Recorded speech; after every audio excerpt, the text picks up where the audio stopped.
आपल्या सर्वांचं आजच्या भगवद्गीता वर्गामध्ये मनपूर्वक स्वागत. तर आपण चालू करूया आजचा वर्ग आपल्या प्रार्थनेपासून. ओम अज्ञानतिमिरान्धस्य ज्ञानाञ्जनशलाकया चक्षुरुन्मिलितं येन तस्मै श्रीगुरवे नमः.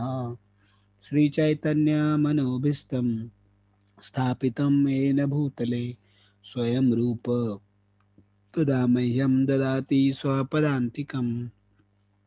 वन्देऽहं श्रीगुरो श्रीयुतपदकमलं श्रीगुरून् वैष्णवांश्च श्रीरूपं साग्रजातं सहगण रघुनाथान्वितं तं सजीवं सावद्वैतं सावधूतं परिजनसहितं कृष्णचैतन्यदेवं श्रीराधा कृष्णपादान् सहगण ललिता श्रीविशाखान्वितांश्च नमो विष्णुपदाय कृष्णपृष्ठाय भूतले श्रीमते भक्तिवेदांत स्वामिनिति नामिने नमस्ते सरस्वते देवे गौरवाणी प्रचारिणे निर्विशेष शून्यवादी पाश्चात्य देशतारिणे नमो महावदन्याय कृष्ण प्रेम प्रदायते कृष्णाय कृष्ण चैतन्य नामिने गौरतिशे नमो नमः.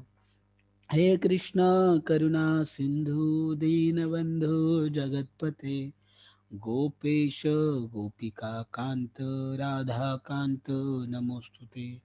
तप्त कांचन गौरांगी श्रीराधे वृंदावनेश्वरी वृषभानुसुते देवी प्रणमामि हरिप्रिये. वाञ्छाकल्पतरुभ्यश्च कृपा सिन्धुभ्येव च पतितानां पावनेभ्यो वैष्णवेभ्यो नमो नमः. जय श्री कृष्ण चैतन्य प्रभु नित्यानंद श्री अद्वैत गदाधर श्रीवासादि गौरभक्तवृंद. हरे कृष्णा कृष्णा कृष्णा हरे हरे हरे राम राम राम हरे हरे. ओम नमो भगवते वासुदेवाय. म्हणा ओम नमो. ओम ओम नमो भगवते वासुदेवाय नमः. ओम नमो भगवते वासुदेवाय. ओम भगवते वासुदेवाय नमः. ओम नमो भगवते वासुदेवाय. ओम नमो भगवते वासुदेवाय नमः. ओके, तर आपला कोणता श्लोक चालला होता? 15 नंबरचा. ठीक आहे, आपण 15 नंबरचा श्लोकाला सुरुवात करूया.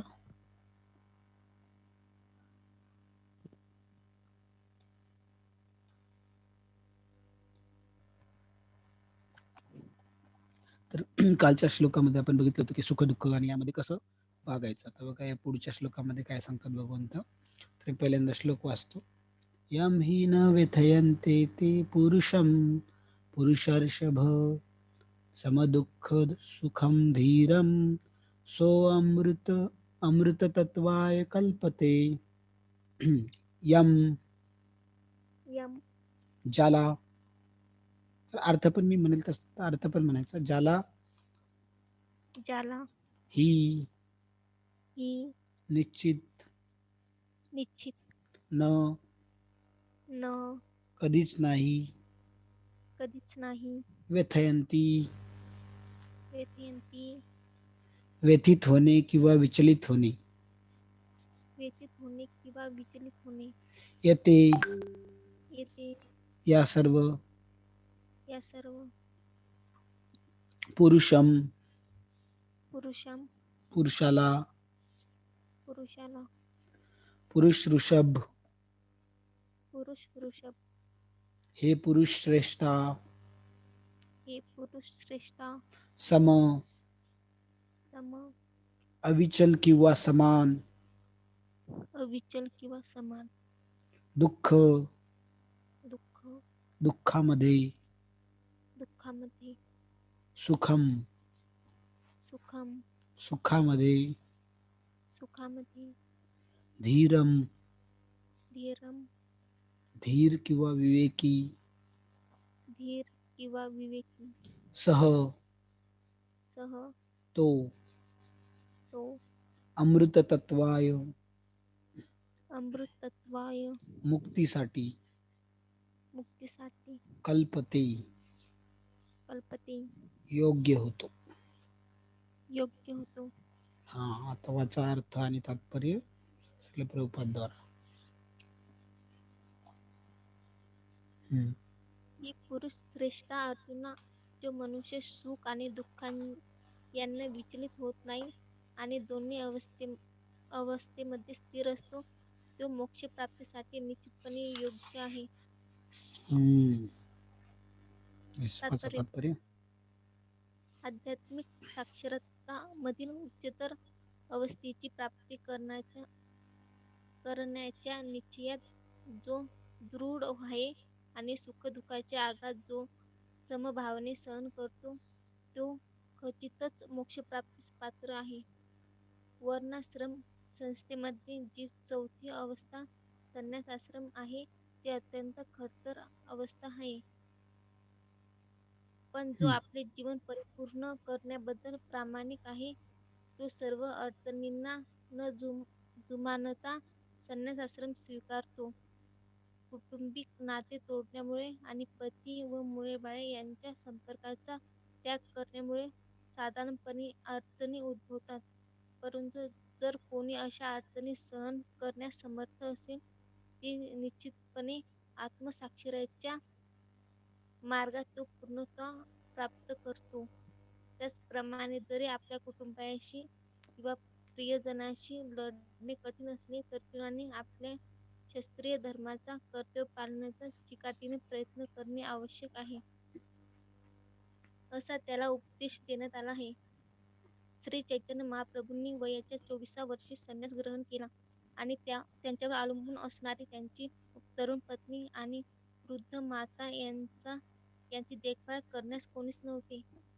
तरी सुद्धा उच्चतर हेतू प्रित्यर्थ त्यांनी संन्यास घेतला व ते आपल्या श्रेष्ठ अशा कर्तव्य पालनात दृढ होते. भौतिक बंधनातून मुक्ती प्राप्त करण्याचा तोच एकमात्र मार्ग आहे. तर बघा, या ठिकाणी हा खूप महत्वाचा श्लोक आहे, पण याला व्यवस्थित समजून घेणे हे खूप गरजेचं आहे, नाहीतर आपला बरेच गैरसमज होऊ शकतात. तर बघा, आता याला आपण याच्यावरती चर्चा करूया. खूप महत्वाचा श्लोक आहे.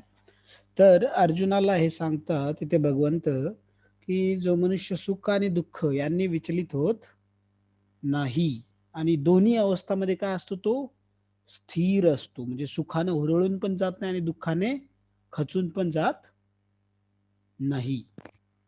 तो काय असतो, मोक्ष प्राप्तीसाठी योग्य आहे. तो काय मोक्ष प्राप्तीसाठी योग्य आहे. दोन्ही अवस्थामध्ये स्थिर असतो. तर या ठिकाणी तात्पर्यामध्ये स्वामी प्रभुपादजी सांगतात, की आध्यात्मिक साक्षात्कार जर पाहिजे असला, त्याच्यातला सगळ्यात उच्च स्तरावरची जी अवस्था आहे, ती जर कोणाला प्राप्त करायची असेल किंवा ज्याने प्राप्त केलेली असेल, तर तो काय आहे, आणि जो दृढ आहे आपल्या निश्चयामध्ये, त्याच्यावरती सुख दुःखाचा काही फरक पडत नाही. तो दोन्हीला समभावाने एकाच दृष्टिकोनातून बघतो आणि सहन करतो, आणि त्यामुळे तो काय होतो, खऱ्या अर्थाने मोक्ष प्राप्त करतो. मोक्ष म्हणजे काय, की आपल्याला दुःखांपासून परे जाणे, या दुःखातून, या शरीराच्या ज्या आपल्या शरीराची जी बंधने आहेत त्यातून मुक्त होणे. तर जर कोणी असं वागत असेल, तर त्याला इथेच मोक्ष प्राप्त होतो, कारण तो सुख दुःखावर त्याच्यावरती काही परिणाम होत नाही.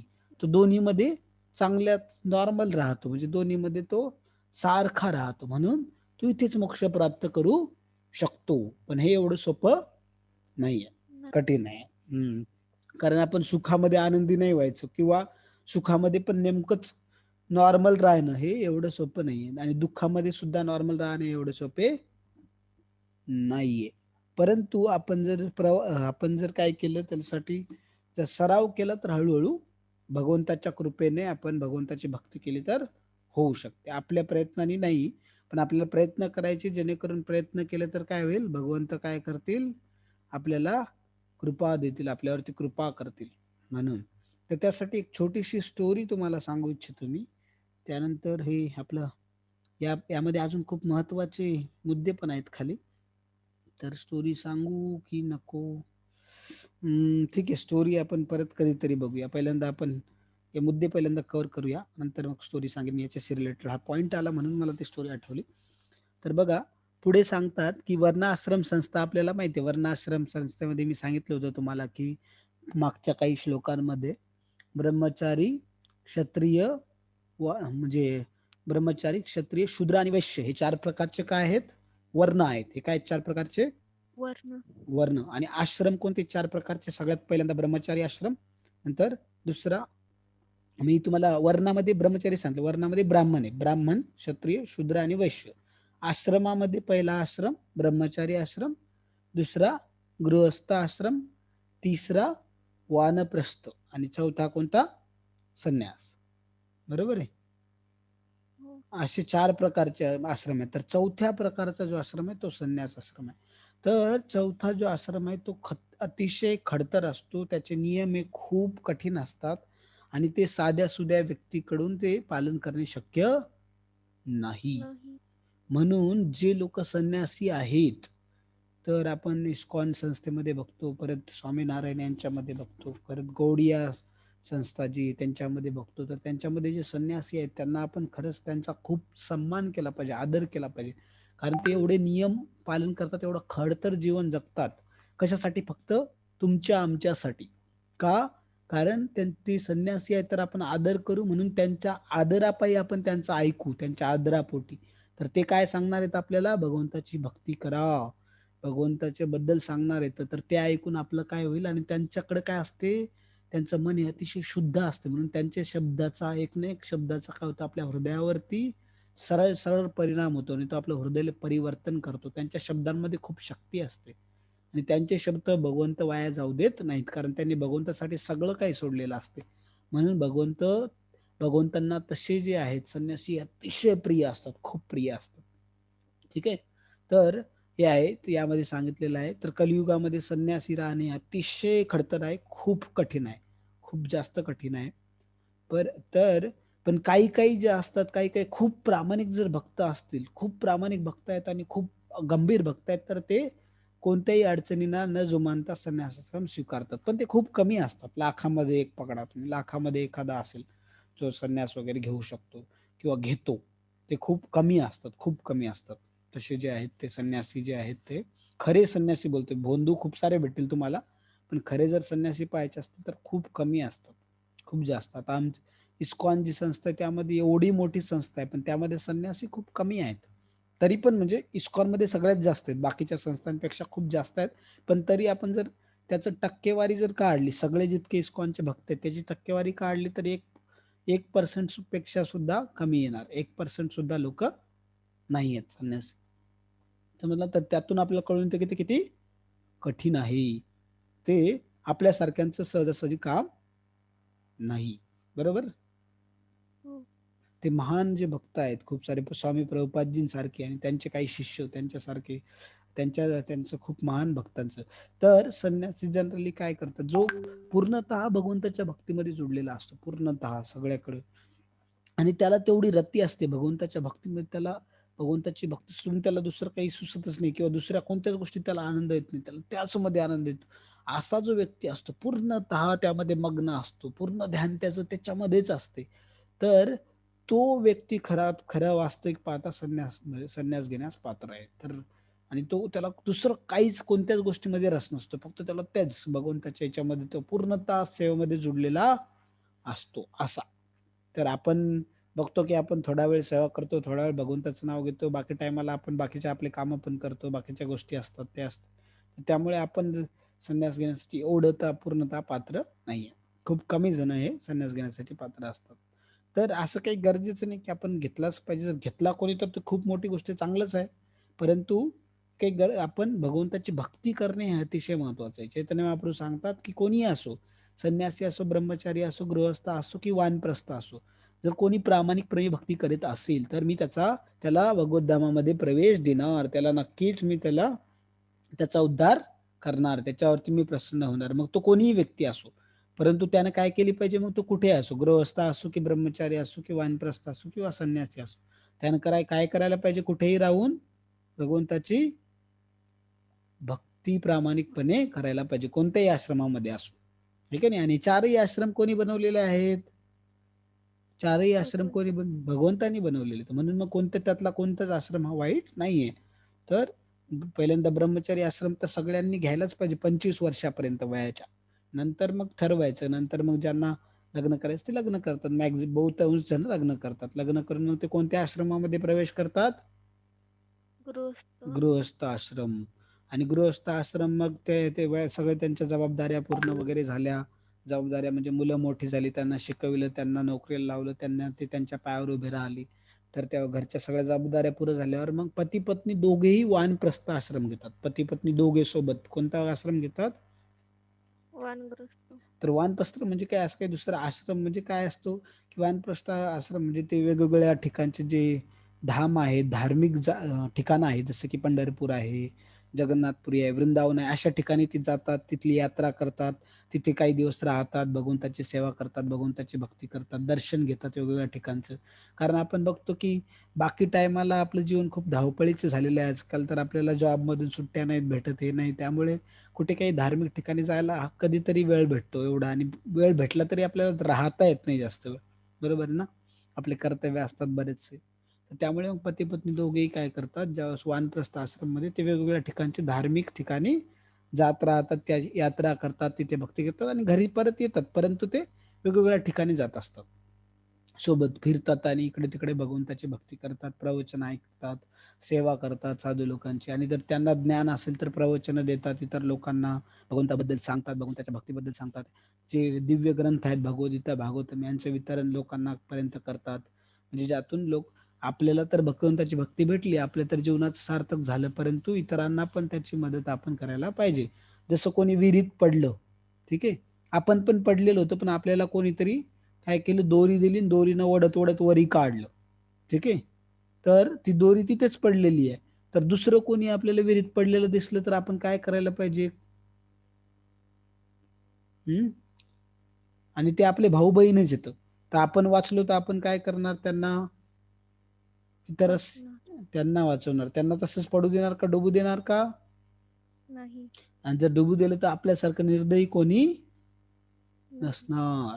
तर त्याचप्रमाणे मग आपले जे हे सगळे जे लोक आहेत, तिथले सगळे जे जीव आहेत, ते कोण आहेत? आत्मा आहेत. आणि ते कोण आहेत? भगवंतांचे मुले. कोण आहेत ते? भगवंताचे मुली. मुले. तर आपण पण कोण आहे? भगवंताचे मुलेच आहे. तर त्या नाताने आपण सगळे कोण झालो? हम्म. सगळे जण जे असतील, म्हणजे जे बाकीचे जीव आहेत, बाकीचे जे जितके पण जीव आहेत, ते आपले कोण झाले? जवळपास त्या नाताने भाऊ बहीण झाले, बरोबर आहे. पती पत्नी सोडून बाकी सगळे जण काय झाले? भाऊ बहीण झाले, भाऊ. बरोबर आहे. हम्म. तर त्यामुळे मग आपण ते त्या दृष्टिकोनातून भगवंताच्या भक्तीबद्दल आपल्याला माहिती पडलं, आपल्याला कोणीतरी सांगितलं, आपलं जीवन वाचलं, आपलं जीवन सुधारलं, तर आपण हे ज्ञान आपल्यापर्यंतच न ठेवता काय केलं पाहिजे? इतरांना पण सांगितलं पाहिजे. हा, दिलं पाहिजे, जेणेकरून त्यांना पण हे एकदम अतिशय महान ज्ञान मिळेल आणि ते भक्तीच्या मार्गातून त्यांच्या पण समस्या पूर्णतः नष्ट होतील आणि त्यांचंही जीवन सार्थक होईल. तर हे जर कोणी करत असेल तर भगवंत काय करतो, यातून खूप अतिशय आनंदी होतात. जर कोणी स्वतः तर भक्ती करतो, पण इतरांना सुद्धा भक्ती करण्यास काय करतो? मदत करतो, शिकवितो. तर त्यातून भगवंतांना खूप आनंद मिळतो.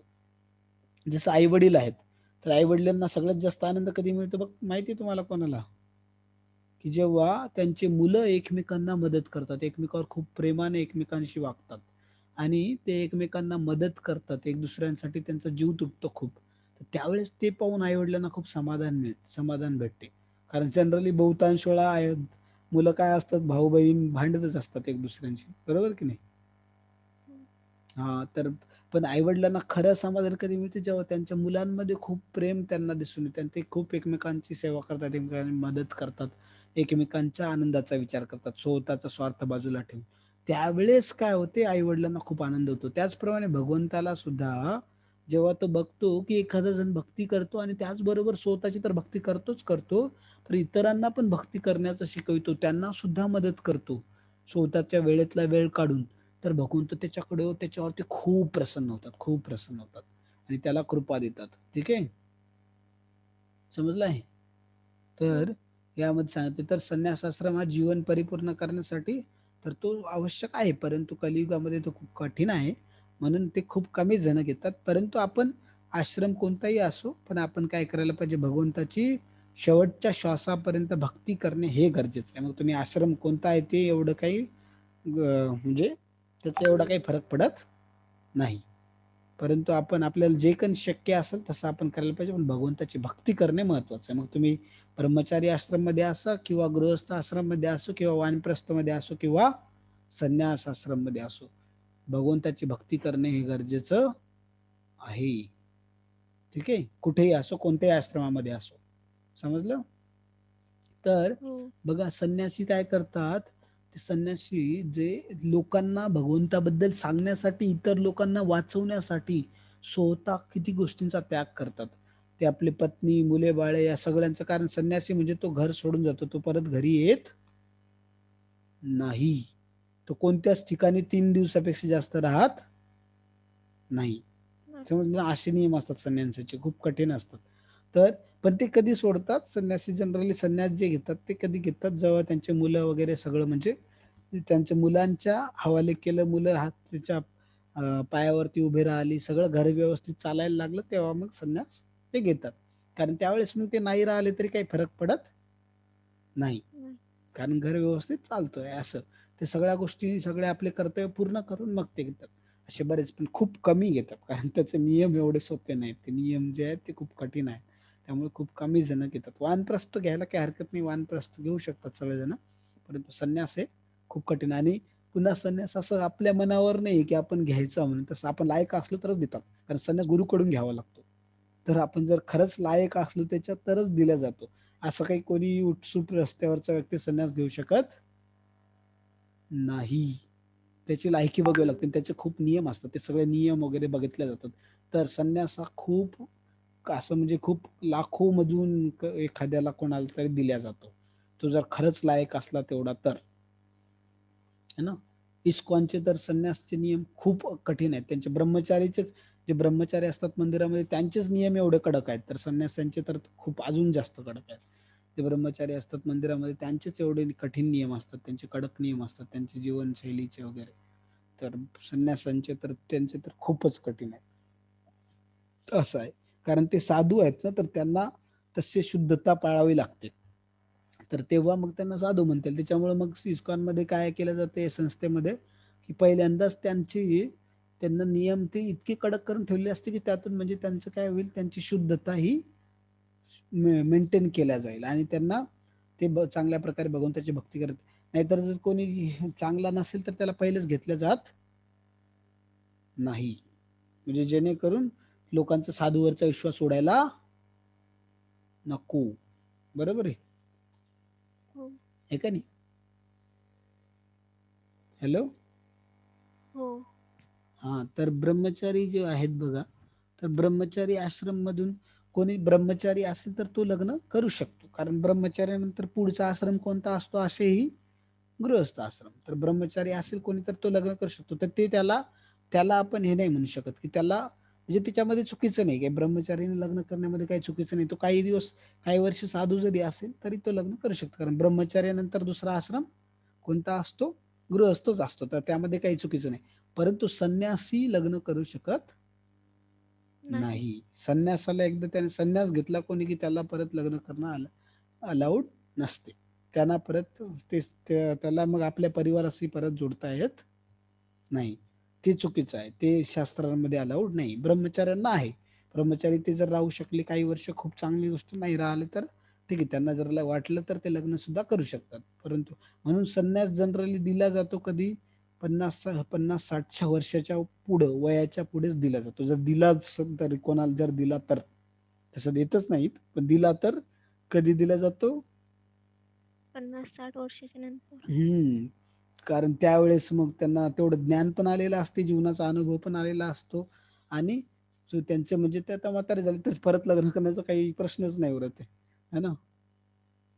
असं म्हणून त्या दृष्टिकोनात. परंतु तो खूप ते जर खरंच तो एवढा लायक असलं कोणी तर दिला जातो, सगळ्यांना नाही दिला जात, सगळ्यांना नाही दिला जात. म्हणजे खूप कमी, खूप कमी, खूप खूप कमी असं आहे. तर बघा ते आहे त्या ठिकाणी. तर ते सगळं एवढं सगळं सोडून देतात, आपली पत्नी, मुले, बाळे, घरदार, सगळी संपत्ती, आपली धनसंपत्ती सगळ्यांचा त्याग करतात फक्त जगाच्या कल्याणासाठी आणि भगवंताला प्रसन्न करण्यासाठी. कशासाठी? जगाच्या कल्याणासाठी आणि भगवंताला प्रसन्न करण्यासाठी. नाहीतर बघा त्यांना भक्ती करायची असती तर ते घरी पण राहून स्वतः करू शकत होती.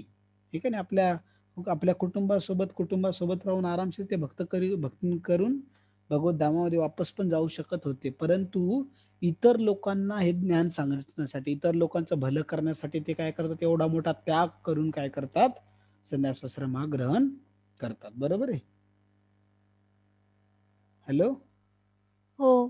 हा, म्हणून जे संन्यासी असतात त्यांचा आपण खूप मनापासून आदर केला पाहिजे. त्यांना दिसताच प्रणाम केला पाहिजे आपण. कारण ते खूप त्यांचा एवढा महान त्याग असतो. ते एवढे महान व्यक्ती आहेत. एवढं सोपं नाही आहे. सगळं सोडणं हे अतिशय कठीण आहे. कोणी साधा सुद्धा व्यक्ती सोडू शकत नाही. नाही. खूप कठीण आहे ते. तर त्यामुळे त्या लोकांचा आपण तो त्यागाचा सन्मान केला पाहिजे, आदर केला पाहिजे. ठीक आहे. आणि परत सांगतात, की बघा आता इथे या ठिकाणी सांगतात, की आज या ठिकाणी जसं कुटुंबियाशी, प्रियजनांशी लढणं काय होतं अर्जुनासाठी? बघा त्यांच्याशी फाईट करणं, त्यांच्याशी लढणं एवढं कठीण होतं. धर्माचे कर्तव्य पालन करण्यासाठी, पण धर्माची संस्थापना करण्यासाठी अर्जुनाला काय होतं? आपल्या नातेवाईकांसोबत लढणं हे गरजेचं होतं. कारण ते कोणत्या अधर्माच्या बाजूने होते. कोणत्या बाजूने होते ते? अधर्माच्या. हम्म. तर त्याने मग ते त्याला इच्छा नव्हती, त्याला खूप त्रास होत होता, परंतु धर्माच्या रक्षणासाठी त्याने एवढा मोठा त्याग केला आणि धर्माच्या बाजूने भगवंतांनी सांगितल्याप्रमाणे धर्माच्या बाजूने युद्ध केलं. कोणी? अर्जुनानी. ठीक आहे. हो. तर श्री चैतन्य महाप्रभू जे भगवान श्रीकृष्णांचे अवतार आहेत, 500 वर्षापूर्वी पश्चिम बंगाल या ठिकाणी भगवान श्रीकृष्ण आणि राधाराणींचा एकत्र अवतार झाला, त्याला श्री चैतन्य महाप्रभू असे म्हणतात. की जे आपण प्रार्थनेमध्ये म्हणतो ना, जय श्रीकृष्ण चैतन्य, चैतन्य महाप्रभू आहेत ते कृष्ण आणि राधाराणींचा अवतार. आणि त्यांचे भाऊ बलरामजी हे नित्यानंद प्रभू म्हणून आले होते. ठीक आहे. तर हो. चैतन्य महाप्रभूंनी सुद्धा त्यांनी काय केलं? ते कशासाठी भगवंत अवतार कशासाठी घेतात? की जेणेकरून आपल्यासारखे जे जीव आहेत, जसं बघा एखादे आई वडील आहेत, त्यांचे एखादे मुलं जर सोडून गेले, त्यांना जबरदस्ती त्यांना सोडून गेले आणि रस्त्यावरती ते खायला त्याची सोय नाही, त्यांना खूप त्रास होतोय, त्यांना बघतो की त्यांना खूप सारे दुःख होत आहेत, तर आई वडिलांकडून बघवले जाते का? नाही. तर आई वडील काय करतील? काय प्रयत्न करतील? त्यांना परत घरी आणण्याचा प्रयत्न करतील, जेणेकरून त्यांचे दुःख काय होतील? कमी होते. नष्ट होतील आणि ते सुखी होतील. कारण आई वडील जरी सुखात असले, पण त्यांचे जर लेकरं जर सुखात नसली, तर ते सुखी राहू शकत नाही. त्यांना कितीही सुख सुविधा असो तरी ते सुखी राहू शकत नाही. त्यांचा जीव तुळतुळ करतो, त्यांचा जीव सगळा आपल्या लेकरांमध्ये लागलेला असतो. बरोबर की नाही? हो. तर त्याचप्रमाणे भगवान श्रीकृष्ण आणि राधाराणी यांचा जीव सगळा आपल्यामध्ये, आपल्यासारख्या लेकरांमध्ये, जरी ना आपण सगळे नालायक लेकर आहोत भगवंताचे, कारण आपण त्यांना सोडून आलो, हे का नाही, वैकुंठातून. आपण पूर्वी कुठे होतो? वैकुंठामध्ये होतो, भगवत धामामध्ये होतो, पण त्यांना आपण सोडून आलो. भगवंत नाही म्हणताना सुद्धा आपण त्यांना सोडून आलो. तर जरी आपण त्यांना सोडून आलो तरी सुद्धा भगवंत, आपण विसरलो त्या गोष्टी, पण भगवंतांना लक्षात आहेत. तर भगवंत तर वेगवेगळे अवतार घेतात आपल्याला त्यांच्याकडे आकर्षित करून परत वापस नेण्यासाठी. परत वापस कुठे न्यायचं आपल्याला? आपल्या घरी, हे का नाही? म्हणून तुकाराम महाराज जाता जाता काय म्हणाले? आम्ही जातो आमच्या गावी. आमच्या गावा, आमचा राम राम घ्यावा. त्यांचं गाव तर देव होतं, मग त्यांचं गाव कुठं? ते कसं काय म्हणतात आमच्या गावाला? देऊला चालले होते का ते? नाही. ते तर देऊतच होते. कुठे चालले होते मग ते? वैकुंठात. वैकुंठाला. तर खरं आपलं गाव जे आहे वैकुंठ आहे, गोलोक वृंदावन आहे. तर ते वैकुंठामध्ये चालले होते. तर तिथून आपण आलो. इथे आपण सगळेजण काय फॉरेनर आहे, पण इथं या जगामध्ये आपण कोण आहे? फॉरेनर, विदेशी लोक. बरोबर ना? एलियन म्हणजे, एलियन ऐकला असेल तुम्ही. एलियनला मराठीत आता काय म्हणतात मला माहिती नाही. परग्रही म्हणतात. परग्रही बहुतेक. परग्रही. तर आपण या ठिकाणी काय आहोत? परग्रही. तर बघा आपण कधी कधी बाहेर फिरायला जातो कुठेतरी एखाद्या ठिकाणी आणि तिथे आपल्याला 2-3 दिवस चांगलं वाटते, पण नंतर आपल्याला कुठे जाण्याची इच्छा होते? कुठे वापस आपल्या जाणे? घरी. हा, आपल्या घरी. तर आपण सगळ्यात जास्त सुखी किंवा आनंदी कुठे आपल्या घरी राहू शकतो, कम्फर्टेबल आणि सुखी. तसं आपलं घर ओरिजिनल घर आहे वैकुंठ, तर आपल्याला खरोखर सुखी व्हायचं असेल तर कुठे जावं लागेल?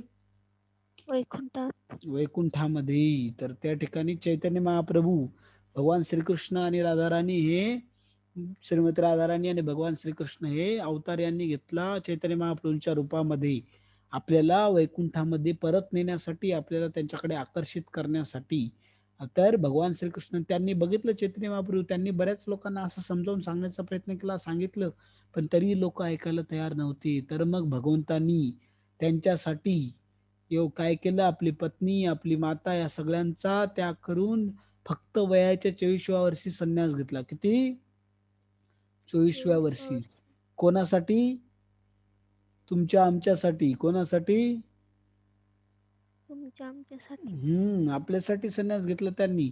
कारण त्यांनी संन्यास नसता घेतला तर आपल्याला आज हे ज्ञान भेटलं नसतं. नसतं. आपल्याला भगवंताच्या भक्तीबद्दल, भगवान श्रीकृष्णांबद्दल, भगवान श्रीकृष्णाच्या भक्तीबद्दल आज आपल्याला ज्ञान भेटलं नसतं. त्यांनी संन्यास घेतला म्हणून ते असे महान साधू, प्रभुपादांसारखे साधूंनी हे ज्ञानाचा प्रचार प्रसार केला आणि आपल्याला पर्यंत हे ज्ञान पोहोचते आहे. तर स्वामी प्रभुपादांनी पण संन्यास घेतला होता ना, ते पण त्यांनी पण आपली पत्नी, आपलं घरदार सगळं त्यांनी त्याग केलं होतं. कोणासाठी? भगवान. कोणासाठी? भगवंताला प्रसन्न करण्यासाठी आणि अजून आपल्यासाठी. कारण ते किती तास झोपायचे? फक्त 2 ते 3 तास झोपायचे रात्री. किती तास? 2 ते 3 तास. आणि बाकी टाइम जागी राहून त्यांनी रात्र रात्र जागून ही भगवद्गीता लिहिलेली आहे, भागवतम लिहिलेलं आहे. ते रात्री 10 ते 12 किंवा 10 ते 1 पर्यंत झोपायचे आणि रात्री उठून रात्रभर हे पुस्तक हे अशीच आपोआप आलेले नाही, ते त्यांची मेहनत आहे.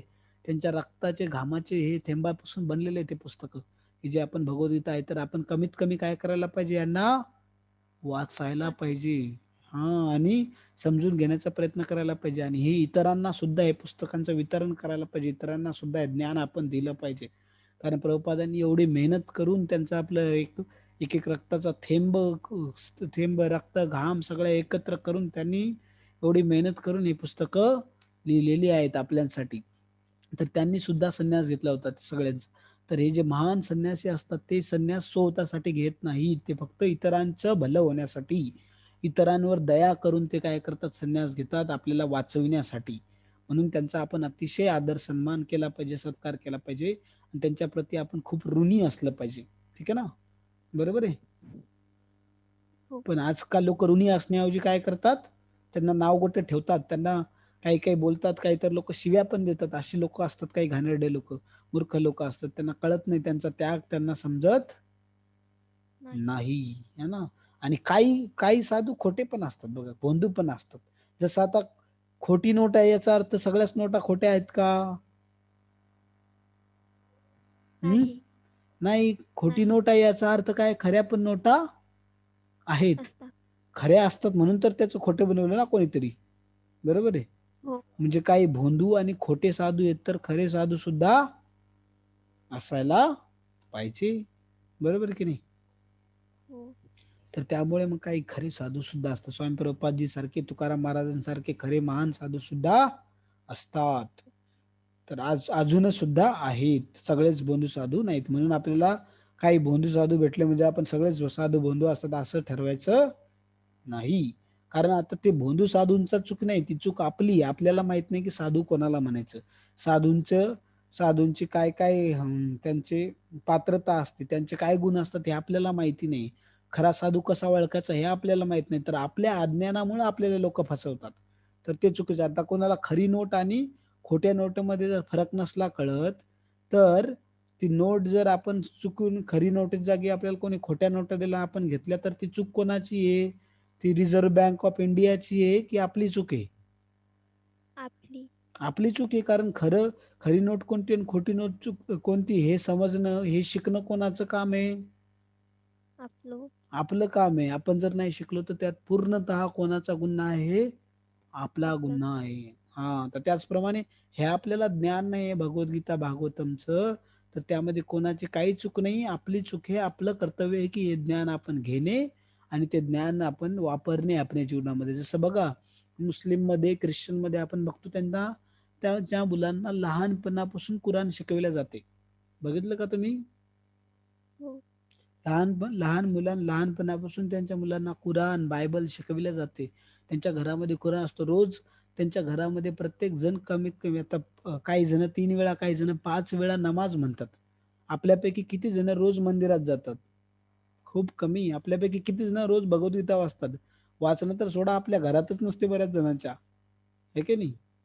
फक्त आपण हो. नावाला आपल्याला हिंदू म्हणतो, पण आपण वास्तविक पाहता कसले हिंदू? आपल्या घरात भगवद्गीता नसते, आपण भगवद्गीता कधी वाचत नाही. परत आपण कधी मंदिरात कसं असं तरी कधीतरी जातो, अमावस्या पौर्णिमेला. पिक्चरच्या थिएटरमध्ये आपण रोज जातो, परंतु भगवद्गीता मंदिरामध्ये कधीतरी जातो, है ना? तर ती चूक कोणाची आहे मग, आपली की कोणाची आहे? आपली. आपले आपले तर एवढं धर्म एवढा श्रेष्ठ आहे, एवढे धर्मग्रंथ एवढे श्रेष्ठ आहेत, महान आहेत, इतकं इतकं चांगलं ज्ञान सांगितलेलं तरी सुद्धा लोक करत नाहीत. नुसतेच नावाला असं होताला हिंदू म्हणतात आणि भांडणं करतात बसते हिंदू मुसलमान नावावर. जर खरा कोणी मुस्लिम असेल किंवा खरा जर हिंदू असेल कोणी, तर ते कधीच एकमेकांशी भांडणार नाहीत. नाही. कारण त्यांना कळेल धर्म काय भांडण्यासाठी नाहीये. धर्म भांडण्यासाठी नाहीये.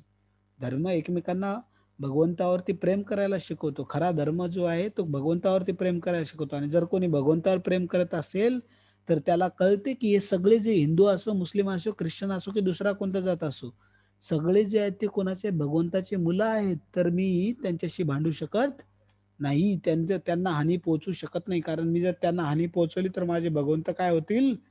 नाराज होतील. तर त्यांच्यावर दया करतील सगळ्या जीवमात्रावरती. माणसांना तर सोडा, इव्हन मच्छरांना सुद्धा मारणार नाही. जर कोणी खरंच त्याला त्याला खरंच धर्माचं मर्म कळालं, ज्याला खरंच भगवंताची शिकवण कळाली, तो मच्छर सुद्धा मारणार नाही, मुंगी सुद्धा मारायला मागे पुढे बघेल. तर मनुष्य तर खूप मोठी गोष्ट झाली. बरोबर आहे ना? हो. तर या असे कर्तव्य पालनामध्ये जो दृढ असतो, ठीक आहे, आपले श्रेष्ठ, तरी चैतन्य महाप्रभू या सगळ्यांचा त्याग करून त्यांनी फक्त उच्चतर हेतू म्हणजे आपल्या सर्वांच्या कल्याणासाठी संन्यास घेतला आणि आपल्या सर्वश्रेष्ठ कर्तव्यामध्ये दृढ झाले. तर आपण भगवंताच्या भक्तीमध्ये जेव्हा दृढ होतो, भगवंताच्या कोणत्याही परिस्थितीमध्ये, सुख असो, दुःख असो किंवा काही असो, त्या परिस्थितीमध्ये जर आपण काय करतो, भगवंताची भक्ती करतो, कोणत्याही परिस्थितीत भगवंतावरचा विश्वास आपला डगमगू देत नाही, तर त्यावेळेसच आपण या भौतिक बंधनातून मुक्त होऊ शकतो. नाहीतर आपल्याला भौतिक बंधनातून मुक्त होण्याचा कोणताच दुसरा रस्ता नाहीये. नाही. तर हे या श्लोकामध्ये सांगितलेलं. तर अतिशय सुंदर आणि महत्वाचा श्लोक होता. तर हे समजलं? याबद्दल कोणाला काही प्रश्न आहे? नाही. नाही तर ओके, ठीक आहे. आपण मग इथेच थांबूया. तुमचे खूप खूप धन्यवाद. आपण सगळे आलात या ठिकाणी आपल्या भगवद्गीता वर्गासाठी आजच्या. आणि आशा करतो की तुम्ही रोज असंच आपल्या भगवद्गीता क्लासचं ऐकणार आणि या क्लाससाठी येणार. तर खूप खूप धन्यवाद. हरे कृष्णा. श्रीमद भगवद्गीता की जय. जय. पूर्ण पुरुषोत्तम भगवान श्री कृष्ण की जय. कृष्ण कृपा मूर्ती श्री श्रीमदेसी भक्ती वेदांत स्वामी प्रभुपाद की जय. जय. तर इथेच थांबूया आपण. हरे कृष्णा.